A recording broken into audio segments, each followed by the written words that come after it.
Hello there, folks. My name is Steve. I am the co-founder and CEO here at Learn Tourism, 501c3 nonprofit organization. We are based in the US, although I am a digital nomad, so you will see behind me the insides of my fancy bus that I travel around North America. I'm going to start off with a quick little video. Destinations, travel planners, and industry Can you hear that now, professionals Sarah? to deliver cutting-edge training programs and resources. Our goal is to equip you with the knowledge and skills needed to thrive in the ever-evolving tourism landscape. Through our learning experience platform, we offer customized course development and access to inspiring experts.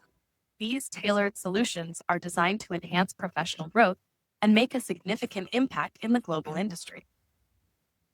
Join us as we explore new ideas and share valuable insights to shape the future of tourism.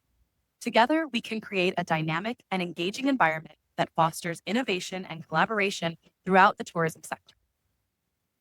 Thank you for being here, and we look forward to a dynamic session. Connect with us at learntourism.org to unlock your potential and contribute to the vibrant world of tourism. Let's make a difference together. All right. So I'm going to start with a question for each and every one of you. And I invite you to participate in the chat and share your response. Who is your favorite teacher and why? So introduce yourself and tell us about your favorite teacher. What was it about them that made them so special? What was it about them that left such a lasting impression on you? My favorite teacher was freshman year of high school. She was teaching our health class, but I only had her as a teacher for about 3 weeks, was Miss Jan Pascal. She was only my teacher for about 3 weeks because she got recruited by the U.S. Department of Education under the Bill Clinton administration to be a deputy secretary of education. So Miss Pascal led one of those after-school extracurricular activities, the Future Farmers, Future Homemakers of America type. And I said to her, I was thinking about participating. And she said, looked at me and she goes, participating? You're going to be a national officer someday. You will do it. And it was the first time that somebody had told me, not that I can do something, but that I will do something. And that confidence that she had in me really did inspire me to go on. So Sarah, tell us about your favorite teacher. Thanks, Stephen. Yeah, my favorite teacher, her name was Ellen Jacko, and she was my English teacher in the 9th grade. And she's the person I credit with giving me a deep passion for Shakespeare because she would make all of her students act out popular songs. So we would like take song lyrics and have to act them out in partners with other students. And then she used that as a jumping off point for us to understand how to read Shakespeare and how to understand it. So yeah, she was my most favorite. I really enjoyed her, and I've had a lifelong love of Shakespeare because of her. Fantastic. Is there anything that you want to say to go ahead and get us back on track and started on the right tone? Sure. I'll just say welcome to everyone to our Learn Tourism Talks webinar, which we do every month. Glad to have you here. Most of you know me, but if you don't, my name is Sarah Benoit, and I'm the lead instructor at Learn Tourism. So I'll be here today in the chat. Please make sure you put any questions you have in the Q&A or the chat. I'll be monitoring that and we'll answer any questions that you have. But again, if you're just joining us, feel free to introduce yourself. Let us know where you're coming from. And especially, we'd love to hear who are your favorite teachers and how did they impact you while we start the conversation today. Thanks, Stephen. No problem. And I do see some familiar names joining us. Delilah, Kim.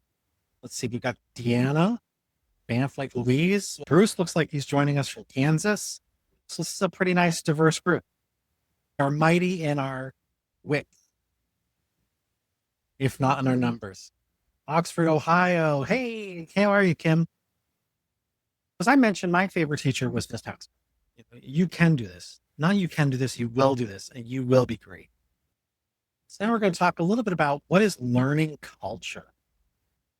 Learning culture in tourism is a shared mindset and a practice amongst tourism professionals and organizational communities that value continuous learning. Curiosity and knowledge sharing are at the top of the agenda for these organizations to improve how we welcome, serve, and inspire visitors, but not just visitors, each other as well. It means taking a people first focus investing in staff and guides, community members and partners so that everybody feels confident and capable in representing their destination. It's curiosity-driven growth, encouraging ongoing discovery of everything that is local, culture, history, sustainable practices, and what the visitors are expecting. It's using knowledge sharing systems to make it easier for those in your community, the residents, the stakeholders, the frontline workers, and the employees to access training, stories, and insights when and where they need it. And it is adaptability. It's remaining flexible and agile and nimble so that you can equip teams to evolve with changing traveler behaviors, technologies, and plans. It's also pride and empowerment. That sense of ownership and belonging turns tourism workers, frontline workers, residents into champions for the destination and the organizations that they represent. A learning culture in tourism is really when the whole destination embraces education, that they embrace it as a tool to create better experiences for the visitors, to engage their communities and make them stronger, and to develop more sustainable growth. Some examples of community members who might be involved in ongoing education: your frontline staff, your community champions, your travel advisors, agents, tour operators, your meeting and incentive planners, and of course, those working for your destination marketing organization. The key benefits of a learning organization are, of course, stronger engagement, a deeper pride of place, increased repeat visitation, increased per capita spend, and of course, sustainable growth. So I'm going to jump into the 5 smart ways for you to develop core content. The first is to model curiosity and enthusiasm. As folks shared in the chat, great teachers inspire curiosity. In a tourism application, this means we're inviting people to share their stories, to ask questions that invite guests to discover the destination for themselves. Think about your favorite teacher for a moment. Chances are they weren't just someone who gave you some facts to memorize. I call this throwing fish. I'll tell you why in just a moment. What made them stand out was the way that they sparked your curiosity. They had an energy and enthusiasm that made you want to lean in and want to know more. Why do I say throwing fish? First of all, I'm of a certain age where the Muppets were absolutely amazing and everything I could imagine ever wanting to be when I was growing up. Love the Muppet. And there's the Swedish fish, hurdy-gurdy, and the Swedish chef, and he'd throw the fish. It reminds me of that age-old phrase. If you give a person a fish, you teach them, you feed them for a day. If you teach them to fish, you feed them for a life. It's that teaching that is empowering. That is that curiosity to want to know more. Now, in tourism, we have the same opportunity. Visitors just don't want information. They want to feel excited about how they're experiencing the destination, and that excitement is contagious. You'll see it in every interaction that they have in your community. When we as tourism professionals show genuine curiosity and enthusiasm too, guests pick up on it. So instead of saying this building was constructed in 1890, you can ask a question. Can you imagine what life was like here in 1890 when the first visitors walked through these doors? That simple shift from telling a bit of information to inviting others to lean in turns a simple fact into a moment of discovery. Or when you're guiding someone through a museum, instead of rattling off dates and names, share a story that made you curious. Like when I first learned this artist painted with crushed berries because supplies were scarce, it made me wonder what I would do in their shoes.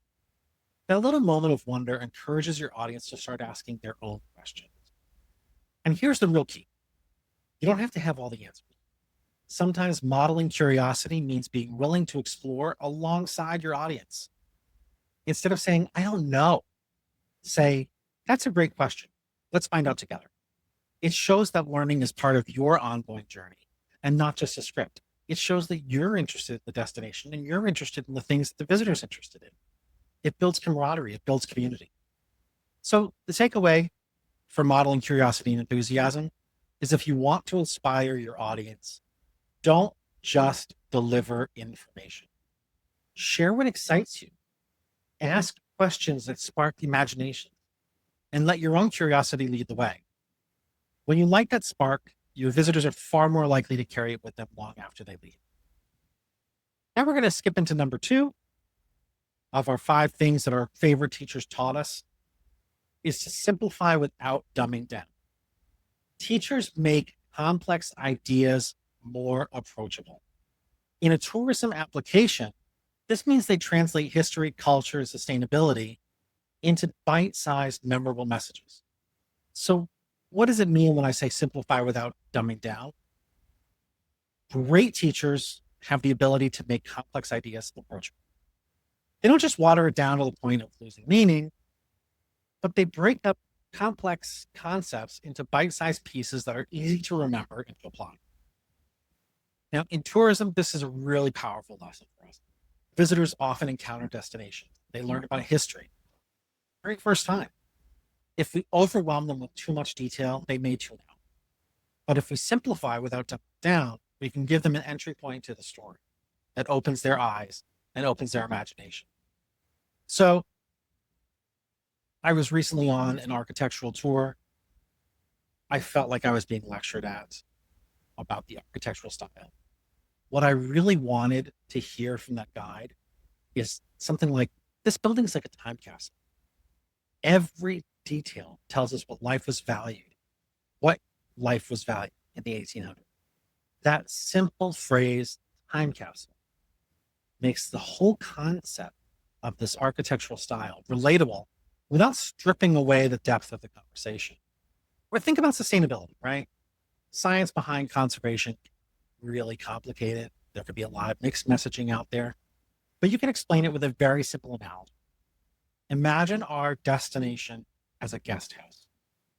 Every visitor borrows it for a while, but we all need to make sure it's in great shape for the next visitor. That's memorable. It's clear and it sticks. When you're building bridges between the richness of your destination and the everyday understanding of your audience, you're making huge difference. You're mimicking what your favorite teachers taught you. And when visitors get it, when they feel like the story makes sense, they're far more likely to carry that message forward and even share it with others.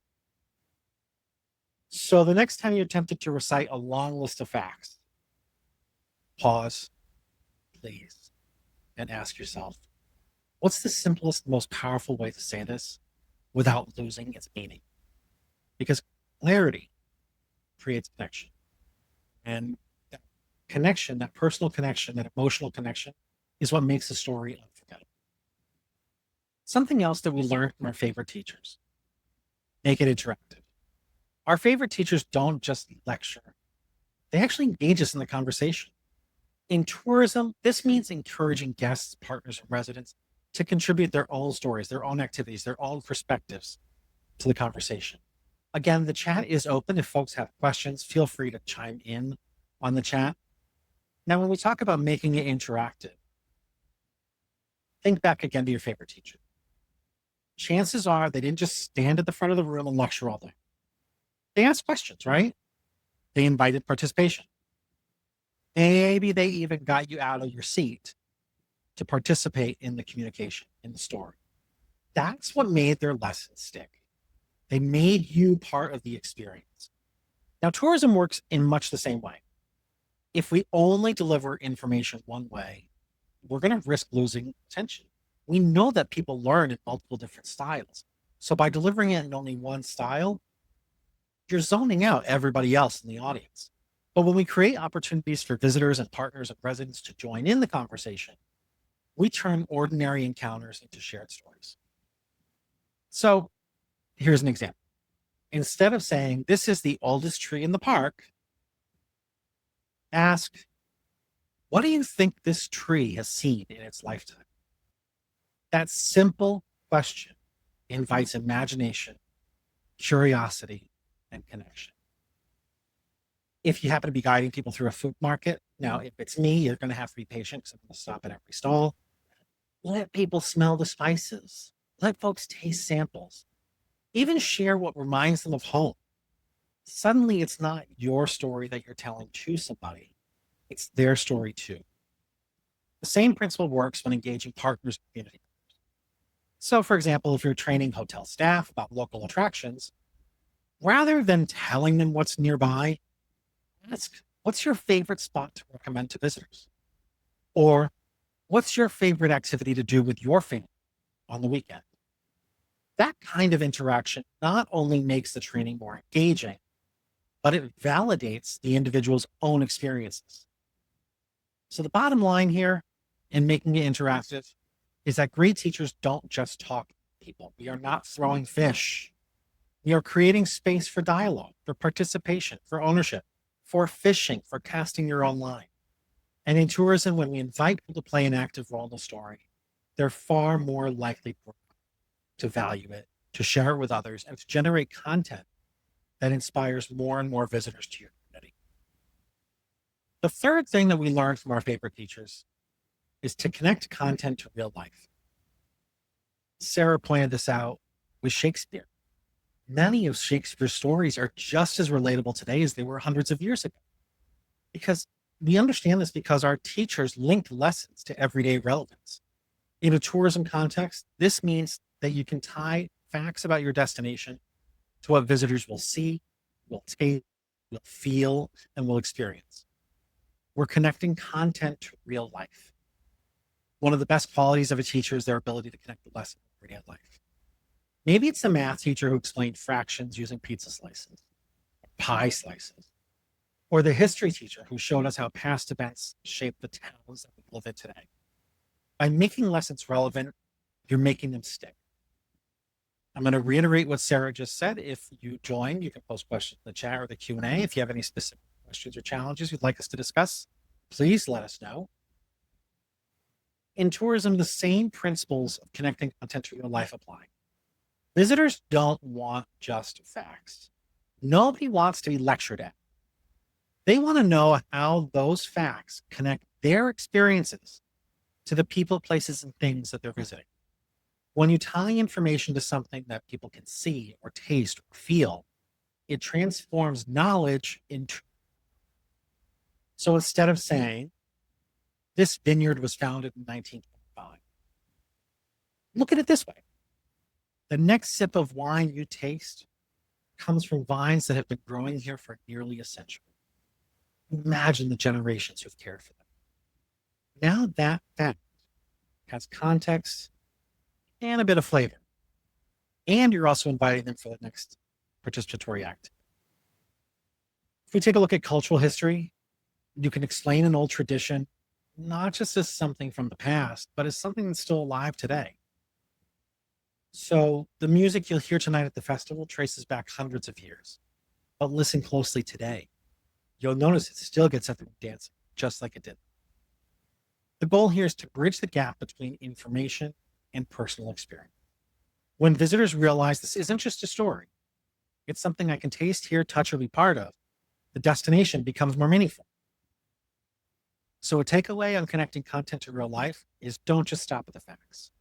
Always ask, how does this connect to what my audience will experience? Content connects to real life. It moves from something you may hear to something you can feel and something you'll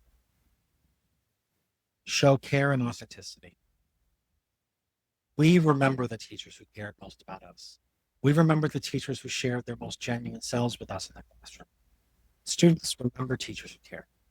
In a tourism application, invites authentic welcomes. It invites empathetic communication and creates emotional bonds. When we talk about showing care and authenticity, it wasn't just the knowledge that made teachers memorable. It was how they made you feel. They showed care, they were authentic, they created an environment where you felt valued, safe, and inspired to learn. This same principle is just as meaningful to her. Visitors are not going to remember every fact you share, but they will absolutely remember how you made them. Were you genuine? Did you make them feel welcome? Did they sense that you cared? So instead of giving a rehearsed script, take a moment to breathe and acknowledge the people in front. I am so glad you're here. This place means a lot to me, and I'm excited to share it. That authenticity makes the interaction personal. It shares something about your true self with them instead of just telling them, this is a great city. I'm glad to share it. Showing care can also be simple as noticing details. If someone looks tired after a long day of travel, you might pause and say, let's sit in the shade and talk about the spot. If it's a hot day, offer bottles of water. Small gestures that show empathy build trust. When visitors feel that trust, they open up. They're going to ask more questions. They're going to connect more deeply. They don't just consume the experience, they feel like they belong. So, a takeaway here with showing care and authenticity is that authenticity isn't about being perfect. It's about being real. It's about being present. It's about sharing genuine care for others. Because just like the teachers will never forget, best tourism professionals inspire not just through information, but through human connection. Sarah, do we have enough folks here for a breakout, or should we just use the group chat? We can just use the chat. The webinars, we don't have breakout options typically. Aha. See, So yeah, this is why. they can This is engage why. in the chat or the Q&A. Okay, in the chat or Q&A, you're introducing a visitor to your city's hidden gem. How would you use one of your 5 smart ways to share it? I'll give you a couple moments to respond, and then we're going to read some examples from the group. Stephen, could you maybe go over the 5 things we just covered for folks I'm so that they can just be going to do that. reminded? You are so good keeping me on track. So again, the 5 different ways that we can model our favorite teachers is to model their curiosity and enthusiasm, simplify without dumbing down, making it interactive, connecting content to real life, and showing care and authenticity. So again, this particular exercise, please use the chat or the Q&A to share your own personal experience and how you would introduce a visitor to your city's hidden gem and how you might use one of those 5 smart ways to share it. Sarah, what's one of the favorite hidden gems that you have there in Asheville? Yeah, thanks. Because I was just going to type in my answer, but I'll just share really quickly. I think one of the things that we're always navigating in Asheville when we do have a lot of tourists in town is making sure they don't all go to the same places, that they actually discover some of these other things that maybe they haven't heard about before. A good example would be most people who come to Asheville know about the Biltmore Estate. It's one of our biggest attractions, but they may not know, for instance, that we have a really cool business here where you can go into a Himalayan salt cave kind of experience. It's very relaxing. You can come as a group or you can come as an individual. You get to lay on these beautiful mats or in these chairs and just be in this very meditative space. That's one of the places I love to send people just because most people don't know. It's right downtown. You can walk there. And so if one of the things you want to do is kick off, the wellness experience, it's perfect. I see that especially Explore Asheville for us has worked hard to take special, unique things like that, the hidden gems that are part of our community, and really spark that curiosity through conversations. So they're doing all sorts of promotions, whether that's social media or on the website or video types of things across the internet. And I think they've really put some great effort into creating that, like highlighting these little secret places that are really representative of our brand here. When I think of modeling curiosity and enthusiasm, I think back to the small town that I grew up in, which had this absolutely amazing, beautiful, century-old library tucked away in a quiet street. Now, I could tell you that the library was built in 1880 something. I think it was 1885. Or I could ask the question, can you imagine the kinds of stories people were reading here 20 years ago before radio or TV existed? Could you imagine the buzz of people coming through those doors, looking for inspiration, looking for opportunities to connect with each other and the stories in faraway places? This little spark of curiosity invites visitors to picture themselves in the past. So that's a great example of model curiosity and enthusiasm. If something's popped up in the Q&A, Sarah, feel free to ask. I'm not monitoring it. I'm letting you. So, go on. When we talk about simplifying without dumbing down, I was in Pennsylvania not too long ago. There are these beautiful historic canals that once powered local factories. The engineering behind them, of course, was pretty complex.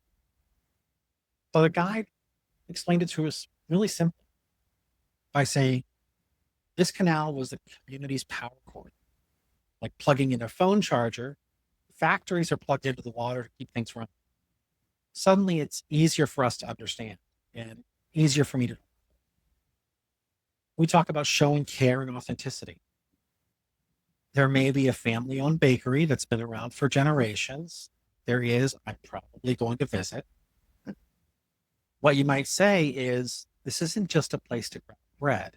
It's where my grandmother used to buy her Sunday roll. Every time I walk in, I feel connected to my grandmother. Sharing that personal and authentic connection is going to help visitors feel like they're a part of something more meaningful, not just stopping in at another shop. Yeah, I'll just jump in for a quick second, Stephen. And one of the things I want to share too about this is when in my background of marketing, we always talk about the importance of the emotional connection.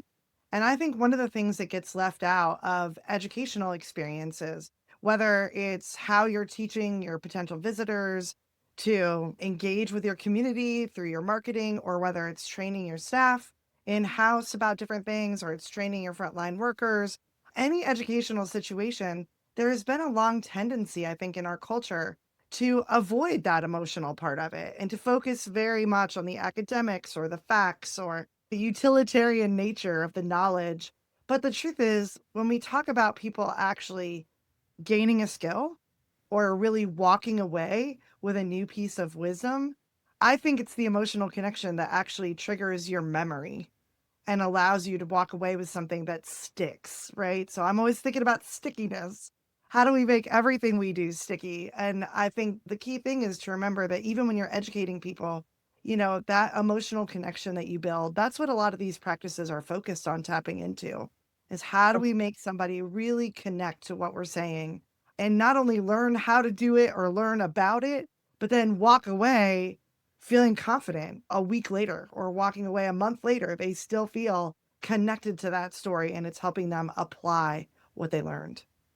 There is a fantastic experience that I had not too long in Louisiana. I was out in the sticks, somewhere behind God's back. I was in the crawfish ponds, and there was this bed and breakfast. And the gentleman who owned the bed and breakfast, he could have said, "Hey, I bought the building 20 years ago." Instead, he told me about the woman who lived there, who was like a god when he was growing up. And how when she passed, he had the opportunity to take that house and do something with it to share that sort of graciousness and hospitality with others. There was an immediate emotional connection. I'd thought about the people in my life who shared their homes with me and what that felt like. And all of a sudden, this gentleman who I may not have had much in common with was absolutely relatable. This house next to the crawfish pond was not just a bed and breakfast, was not just a rental. It was part of somebody's childhood memory. And that's the emotional connection that you're talking about. Delilah shared, I'd say for us in Corpus Christi, a hidden gem of theirs is the Texas Music Walk of Fame, where you can find Hollywood-like stars on a walk. I feel like I can tie this into number 5, show care and authenticity. This spot means a lot because it celebrates the talent grown right here in Corpus Christi. I love walking through it because it reminds me of how much music, especially Tejano, is part of our city's soul. And I'm glad you're here experiencing it too. Absolutely. Absolutely. It is definitely showing that care, and it's inviting others to be a part of what you love. We all say we want to travel and live like we're local. The only way to live like we're local is to have those local stories and be a part of those local stories. And that's that emotional connection. I have a fun little handout that I prepared for everybody. So you can go ahead and scan the QR code, or we'll send it to you in a follow-up as a PDF. There are some wonderful opportunities in there for you to practice what we've been talking about, to reaffirm what we've been talking about, and to make your own plans to tie this into your future work. Sarah, I know that there are a couple things that you're working on that you may want to share and talk about. One of them might be some of the learning tracks coming up at the Learn Tourism Conference in March. Yeah, for sure. There's a few things I wanted to share today. So thanks for passing the mic, Stephen. One of the things that I found really interesting that I looked at today before we get into the conference tracks, I did want to just share that I was evaluating out of our course catalog today in the last few months of 2025. So looking at just this year, outside of the different destination trainings that we have, what are some of the topic areas or trainings that are really doing well, right? Like they're sitting at the top for 2025. And when I looked at our different enrollments, one of the things I thought was interesting was how much the soft skills came up, right? As like the top of the list, seeing a lot of things around just literally titled soft skills. We have a course that's just about that, right? The 10 soft skills that you need. But then things like crafting gracious greetings or diversity, equity, and inclusion. We have a few courses in that topic that are still doing really well. Social intelligence, communication strategies, creative problem solving. So I did just want to say that in our small world, a small piece of the pie of education, I think it's interesting that one of the things we can see as a trend is that interpersonal relationship piece is just becoming even more important no matter which part of the industry you're in. And I think it's incredibly important in tourism and hospitality because so much of what we do is about people and about helping everyone in the industry just know how to navigate these relationships they have with folks. So, if that's something that you're thinking about with your training programs, what topics should you look at or be planning for in the coming months? I think one of the things that you can really think about is not just the active skills that people need. I teach a lot of marketing and technology. That stuff I think is still important. AI is also in our top 10. So AI is something people are talking about, but to combine those type of skills with more of these sort of interpersonal relationship soft skills, things like empathy, things like compassion, things like conflict resolution, or how to deal with bad reviews, or how to navigate a conversation with someone who is maybe having an issue, whether it's Be better inside of involved. your own organization or it's your visitors or your residents. I just think we can all benefit from that stuff. And I think more of that should be incorporated into any of the educational programming that you are focused on. Yeah, those are the skills that make us better storytellers. Those are the skills that make us 100%. better people to work with, better people to manage others. And frankly, I think better people in, well, other aspects of our lives. So, yeah, absolutely. The soft skills have been really strong. I will remind folks that if you do sign up for any of the courses at courses.learntourism.org, 100% of the revenue from those courses goes directly into our scholarship. That's a cool thing that we get to do here. You get to be a participant in that and share the stories of how we allocate those funds throughout the year. So keep an eye on. Sarah, the three channels that are coming up with the the Learn Tourism Conference. One of them is marketing, which you were talking about the tactical application. Yeah. Yeah. So I think one of the cool things is based on what we just talked about at our conference, we've been evaluating the curriculum this year and really looking at what could benefit people. And so that led us to expand. Historically, our curriculum has been mostly marketing and technology, and we will still continue our dedication to that. But we've included tracks on visitor services, and we've included tracks on basically destination leadership and management. So really understanding these different areas overall of our industry. And I think what you'll find is inside of all three of those tracks, they it still matters to build both these like usable, very three-dimensional skills that you're going to be actually applying when you go back to work, but also these sort of soft skills that complement those things.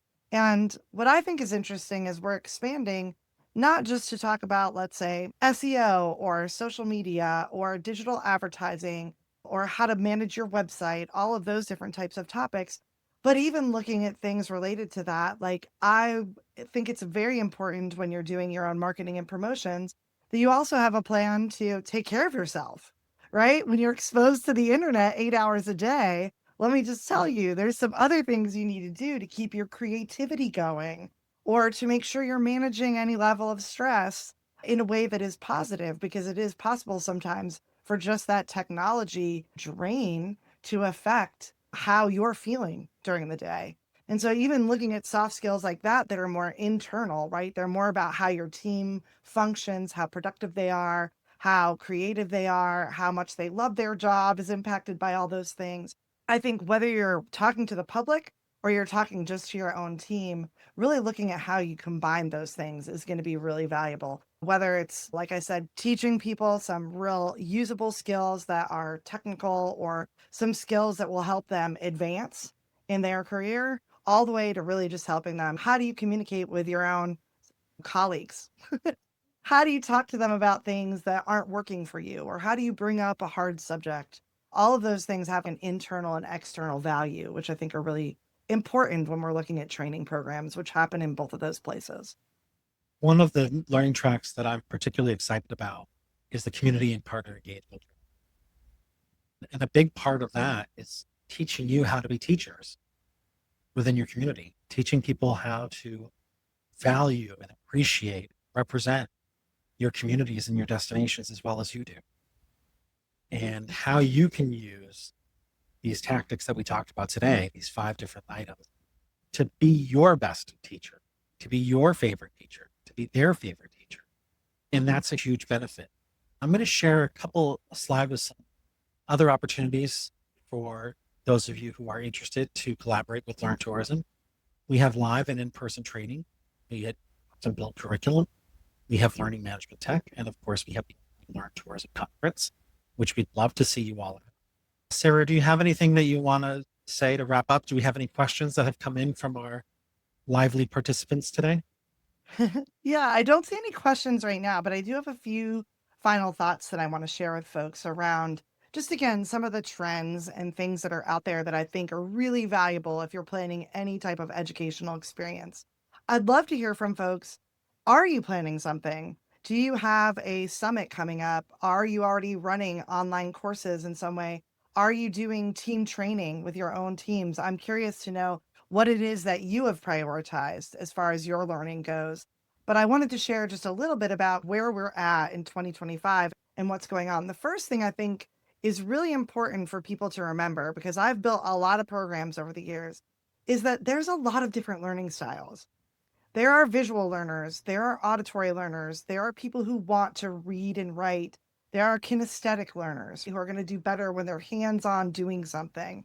So I think one thing that all of us can do across the whole world of training, I don't care if it's online or in person or workshops or webinars, I think one of the things we can continue to keep improving on at all times is adding in different things that will work for different types of learners. So a good example of this in practice would just be I'm working right now to get more familiar with the new tools that Zoom is putting out, because I feel as they expand their webinar offerings, there's going to be more interesting things for people that maybe can't just sit here and listen to the conversation as much, right? Or aren't as interested in just seeing the slides or that type of information. How can we give them something more interactive? I think we're going to see as AI moves forward, that's going to transform a lot of our capabilities in this world, which is super exciting. I expect a lot of changes in the next 12 to 24 months. The other thing that I wanted to mention when we're just looking at the learning trends, I think I'm still, and Stephen, feel free to jump in on this because I know you interact with lots of people doing virtual programming. But one of the things about virtual programming is a lot of us are still creating content that's too long. Whoa. And I'm guilty. I'm 100% guilty. I've made so many 40-minute to 1 hour videos in my career that I was hoping people would want to watch as far as learning online. And I've really had to understand it just doesn't work like that anymore. We have to embrace the micro learning and we have to think of things that way. So, not just, hey, we're going to make sure all of our videos are 5 minutes or less or 10 minutes or less, but also just thinking from the curriculum development. Or if you're planning a day like a summit or some type of training workshop, planning all of that in a way that gives people the breaks that they need and allows them to have more digestible pieces of information and knowledge and skill that build off of each other over the course of time rather than dumping it all onto them. That's something I've just learned that lesson really viscerally from presenting in front of people for so many years and having students tell me, Sarah, we love what you were saying, but I checked out 20 minutes in. I think And I'm like, oh, the key to that, Sarah, is what we call in education self-discovery. I can tell you something, or I can ask you something.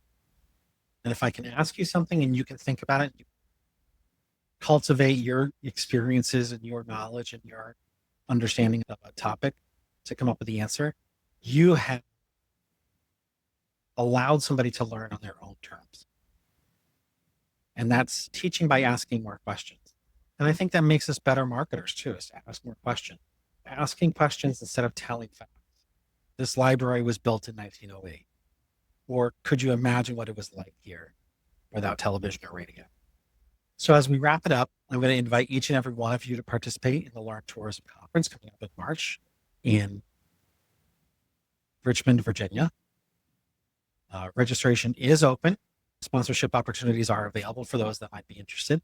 And we're doing our call for speakers. So in addition to having talented and engaging instructors like Sarah and some others from our team, we will have some really well-respected and somewhat unexpected speakers at this conference.